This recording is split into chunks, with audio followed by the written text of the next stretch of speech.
जय हिंद दोस्तों, हमारे YouTube चैनल में आपका स्वागत है। जो लोग IAS, IPS बन के अपने ख्वाब या अपने पूरे परिवार के ख्वाब को पूरा करना चाहते हैं, तो उनके सामने एक सबसे बड़ी प्रॉब्लम होती है। वो होती है कि जब वो IAS, IPS या IFS बन जाएंगे तो उनकी पोस्टिंग कहाँ और किस प्रक्रिया के द्वारा मिलेगी।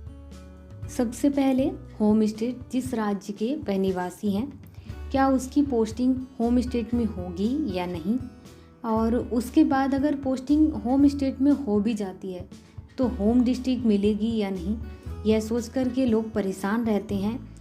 कुछ लोगों का क्वेश्चन भी रहता है कि कई सारे IAS हैं जिनकी पोस्टिंग होम स्टेट में नहीं होती है और कुछ गिने चुने लोगों की पोस्टिंग जो है वो होम स्टेट में होती है।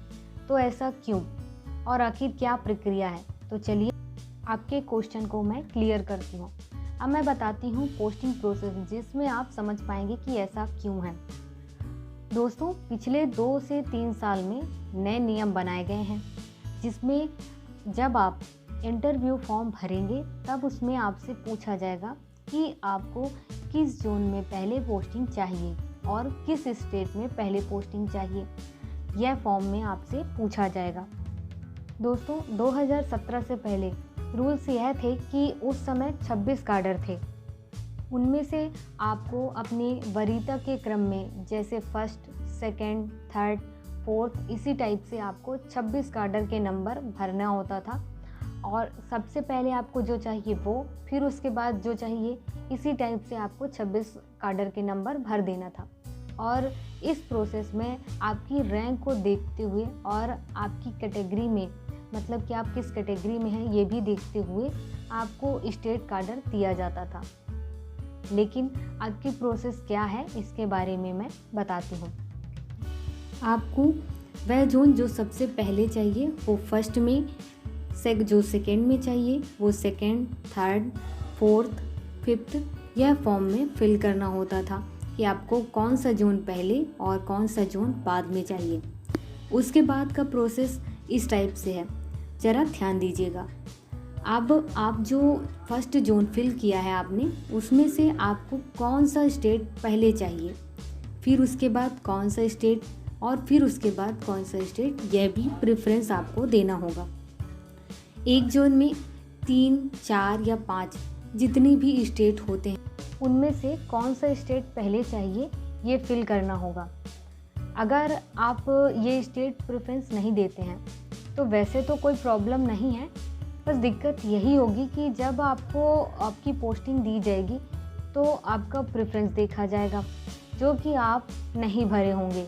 तो उससे क्या यह होगा कि आपको जो गवर्नमेंट है वह अपनी इच्छा अनुसार आपके जोन के प्रेफरेंस के अकॉर्डिंग किसी भी स्टेट में पोस्टिंग दे देगी। मतलब कि यह कि जो आपने जोन है, पहले, दूसरे, तीसरे, चौथे में आपने प्रेफरेंस दिया होगा, उसमें पहले जोन में जो स्टेट होंगी उस स्टेट में अगर आपके लिए वैकेंसी होंगी या उनकी इच्छा होगी तो उसमें पोस्टिंग दे दी जाएगी।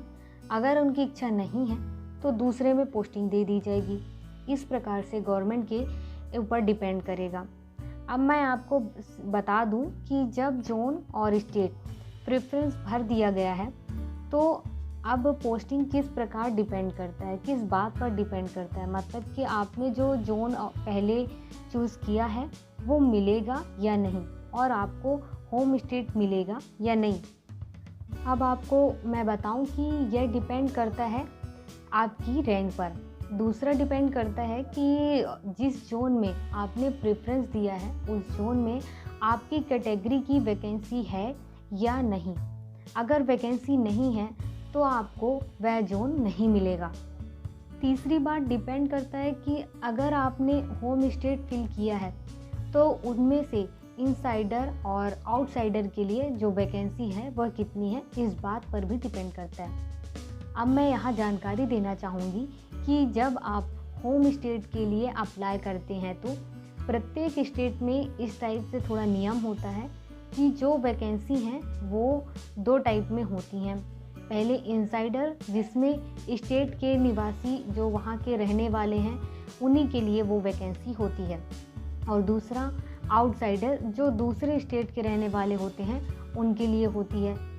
यहाँ इनसाइडर और आउटसाइडर की वैकेंसी को जो अनुपात है या रेशियो 1:3 में बटी हुई होती हैं। मतलब कि एक व्यक्ति इनसाइडर से और 2 व्यक्ति आउटसाइडर से चूज़ किए जाएंगे। अब मैं बात करूँगी कैडर पॉलिसी के बारे में, जिसको समझाने के लिए मैं एग्जाम्पल लूँगी। मान लीजिए कि कोई एक व्यक्ति है और जो कि उत्तर प्रदेश का रहने वाला है और उसकी रैंकिंग जो है वो फर्स्ट है और उसको होम स्टेट यूपी चाहिए या वो स्टेट चाहिए जिसको उसने प्रेफरेंस में पहले रखा था। अब माना कि प्रेफरेंस में उसने यूपी को, जो उसका होम स्टेट है, वो पहले रखा है, तो सबसे पहले यह देखा जाएगा कि जो उत्तर प्रदेश है वहाँ इनसाइडर और आउटसाइडर के लिए जो वैकेंसीज़ हैं वो कितनी हैं। माना कि यूपी में 20 या 30 वैकेंसी हैं, तो उसमें आउटसाइडर और इनसाइडर के लिए वैकेंसी है वो कितनी है, किस टाइप से डिवाइड है, यह देखा जाएगा। मतलब कि उस राज्य के व्यक्ति के लिए कितनी वैकेंसी है और दूसरे राज्य के व्यक्ति के लिए कितनी वैकेंसी है। जिसने अपना होम स्टेट भरा है वह तो उसी राज्य का हुआ। अब मान लेते हैं कि जो यूपी में इनसाइडर वालों के लिए जो वैकेंसी है वो 10 वैकेंसी हैं, तो अब इनमें से विशेष रूप से देखा जाएगा कि कैटेगरी के लिए। अब अगर आप जिस कैटेगरी के हैं वो कैटेगरी की वैकेंसी उस साल के पूरे वैकेंसी में नहीं है, तो जो आपकी पोस्टिंग है वो होम स्टेट नहीं मिलेगी।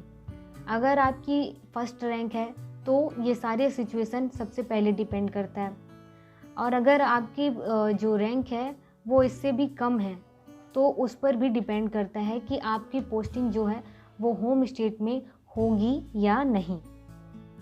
तो दोस्तों, यह रही कैडर पॉलिसी और कैडर में पोस्टिंग प्रोसेस के बारे में। अगर आपको इस वीडियो से रिलेटेड या इस टॉपिक से रिलेटेड कोई भी और क्वेश्चन हो तो प्लीज़ हमें कमेंट बॉक्स में कमेंट करें। मैं जल्द से जल्द उसका आंसर करने की कोशिश करूँगी। Thank you.